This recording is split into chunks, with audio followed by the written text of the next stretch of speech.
Hello students of class 10. How are you all?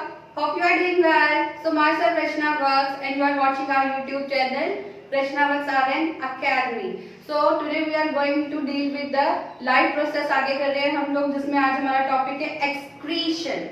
इससे पहले के सारे टॉपिक्स के लिंक आपको डिस्क्रिप्शन बॉक्स में मिलेंगे, तो आप प्लीज पहले वो देखिए फिर रिएक्ट कीजिए।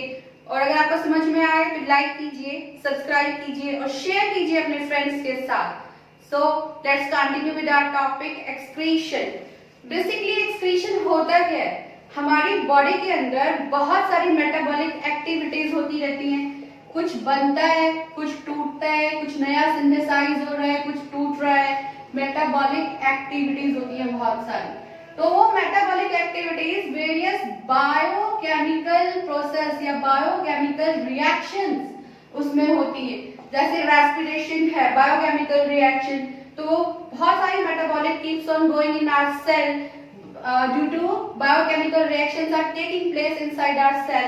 तो बहुत सारे यूजफुल सब्सटेंस तो बनते ही हैं ऑब्वियस है, लेकिन वेस्ट प्रोडक्ट भी होता है, वेस्ट मटेरियल भी प्रोड्यूस हो जाते हैं ड्यूरिंग दीज मेटाबॉलिक एक्टिविटीज।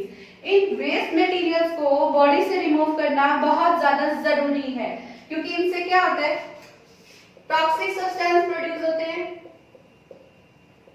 हमारी बॉडी के अंदर वाटर लेवल इफेक्ट होता है, इंक्रीज भी हो सकता है, डिक्रीज भी हो सकता है। आयनिक बैलेंस डिस्टर्ब हो जाता है। तो इन सब को बैलेंस करने के लिए, प्रॉपर करने के लिए वेस्ट मटेरियल्स को रिमूव करना बहुत जरूरी है। So the process of removing toxic and harmful material from the body is known as excretion. तो आज हम एक्सक्रीशन ही पढ़ने वाले हैं। एक्सक्रीशन का मतलब है हमारी बॉडी में से टॉक्सिक और हार्मफुल सब्सटेंसेस को बाहर निकालना, that is known as excretion. कौन कौन से बेसिकली प्रोडक्ट्स होते हैं जो हमारी बॉडी से बाहर जाते हैं, जिनका रिमूव होना बहुत एसेंशियल होता है? कुछ रेस्पिरेटरी गैसेस होती हैं, कुछ नाइट्रोजनस प्रोडक्ट्स होते हैं, कुछ पिगमेंट बाइल पिगमेंट्स होते हैं, बाइल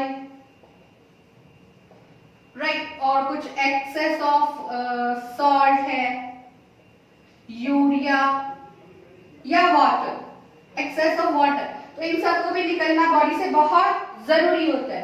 तो रेस्पिरेटरी गैसेस किसके थ्रू रिमूव होती है? जैसे कार्बन डाइऑक्साइड है, लंग्स के थ्रू, लंग्स के थ्रू रिमूव होंगी राइट। हमने ये रेस्पिरेशन में पढ़ा है और आपको रेस्पिरेशन का लिंक डिस्क्रिप्शन में मिलेगा, प्लीज उसको एक बार देखिए आप।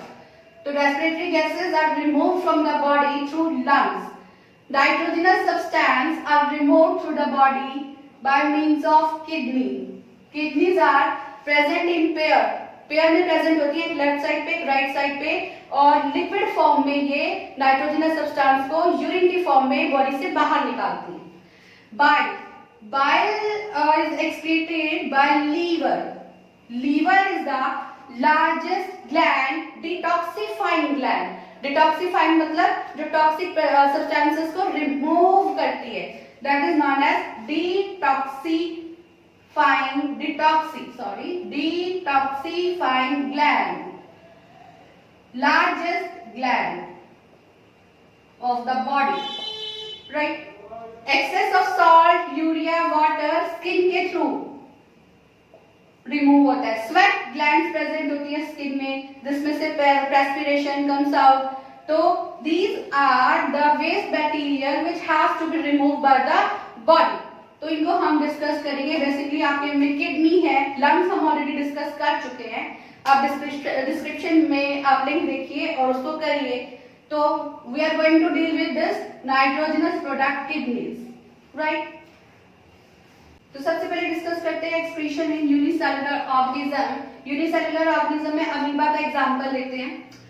अमीबा बेसिकली यूनिसेलुलर ऑर्गेनिज्म है जिसकी प्लाज्मा मेम्ब्रेन इलास्टिक होती है and it can change its shape. Nucleus है और एक कॉन्ट्रैक्टाइल वैक्यूल होता है। तो वाटर इसमें एंटर करता है through osmosis process. Osmosis process क्या होती है? the movement of water molecule from higher concentration to the lower concentration.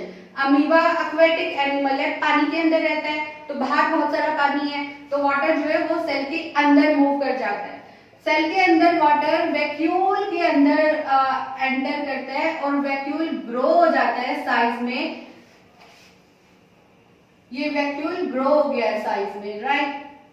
अब ये वैक्यूल बर्स्ट हो जाता है थ्रू द मेम्ब्रेन और वैक्यूल बर्स्ट होता है एंड देन जो वाटर होता है वो रिलीज हो जाता है. सबसे पहले वाटर एंटर किया सेल में थ्रू ऑस्मोसिस. ऑस्मोसिस की वजह से पानी अंदर गया और वाटर ने एंटर किया वैक्यूल में, और वैक्यूल में वाटर एंटर करते ही वो स्वेल अप हो गया, बढ़ गया, उसका साइज इंक्रीज हो गया और फिर वो मूव करता है मेम्ब्रेन की तरफ और बर्स्ट हो जाता है. तो वैक्यूल जब बर्स्ट होता है तो सारा वाटर रिलीज हो जाता है. In this way excretion in amoeba. So amoeba का हमने डिस्कस किया. अब डिफरेंट ग्रुप्स में देखते हैं कौन कौन से एक्सक्रीटरी ऑर्गन्स प्रेजेंट होते हैं.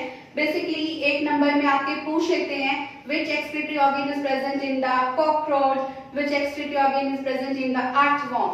तो let's discuss. सबसे पहले sponges. Sponges do not have any excretory organ. Porous होता है, porous में से water canal system बनता है. You have already read it in the 9th class. तो sponges में कोई भी excretory organ नहीं होता. Coelenterate. Coelenterate में भी कोई भी excretory organ present नहीं होता. फिर आते हैं platyhelminthes. platyhelminthes का एग्जाम्पल है flatworm. ये बहुत इंपॉर्टेंट है, इसको हमेशा पूछ लेते हैं, बहुत बार पूछते हैं बोर्ड के एग्जाम में. which excretory organ is present in the flatworm? तो इसमें प्रेजेंट होते हैं flame cells. Flame cells star बनाइए, इसको पूछते हैं which excretory organ is present in the flatworms? That is flame cell, right. Next है annelids. annelida में कौन सा excretory organ present होता है? annelids में present होते हैं nephridia. nephridia are the excretory organs which are present in annelids. Next है insects. insects मतलब arthropoda. insects में cockroach, ये भी पूछते हैं which excretory organ is present in cockroach? Malpighian tubule. Malpighian tubule.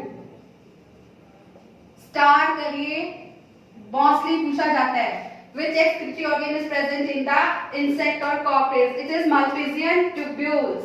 Next, vertebrates, mollusks. इन सब में kidney. Kidney is present as the excretory organ. तो these are the excretory organ present in various categories.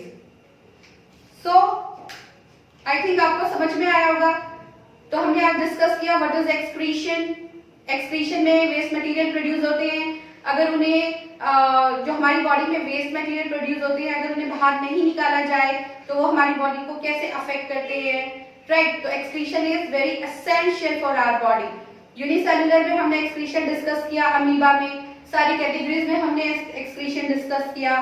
तो अगर आपको समझ में आया है तो लाइक कीजिए चैनल को, सब्सक्राइब कीजिए, शेयर कीजिए अपने फ्रेंड्स के साथ and stay tune with us for the next lecture, that is excretion in human being.